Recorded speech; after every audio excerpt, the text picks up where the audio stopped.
ஸ்டாலின் அவர்கள் வந்தது பிறகு தமிழ்நாட்டில் எங்கு சென்றாலும் அங்க இருக்கின்ற பள்ளி மாணவர்களாக இருந்தாலும் சரி, அங்கே நேஷனல் லெவல்ல, ஸ்டேட் லெவல்ல, இன்டர்நேஷனல் லெவல்ல பதக்கம் வென்றவர்கள்லாம் அவன் வீடு தேடியே போய் பார்க்கிறாரு. அவன் உற்சாகப்படுத்துறாரு, உத்வேகப்படுத்துகிறாரு.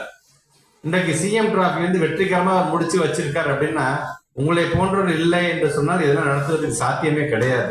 அதை நடத்தி காட்டியிருக்கிறவர்கள் தான் நீங்கள் அனைவருமே. உள்ளபடியே இருக்கிறது பெருமையான விஷயம். இவர் குறிப்பாக நான் ஒவ்வொரு பள்ளிக்கும் செல்லும் பொழுது அங்க இருக்கின்ற மற்ற வகுப்பறைகள் செல்வது, அங்க இருக்க லேப், அங்க இருக்கின்ற கழிவறை ஃபெசிலிட்டிஸ் எடுக்கிறது, இந்த மற்ற இன்ஸ்பெக்ஷன் செய்வது வழக்கம். ஆனால் நம்முடைய மாண்புமிகு அமைச்சர், விளையாட்டுத்துறை அமைச்சர் பொறுப்பேற்றது பிறகு இன்றைக்கு எந்த பள்ளிக்கு சென்றாலும் இங்க இருக்கின்ற பிடி மாஸ்டர் யாரு, இங்க இருக்க ஸ்போர்ட்ஸ் ரூம் எங்க இருக்கு, அந்த ஸ்போர்ட்ஸ் ரூமுக்கு தேவையான பொருட்கள்லாம் வந்துருச்சா அப்படின்னு கேட்கக்கூடியதே இன்னைக்கு ஒரு வழக்கமாக நான் வைத்திருக்கின்றேன். இன்றைக்கு எத்தனையோ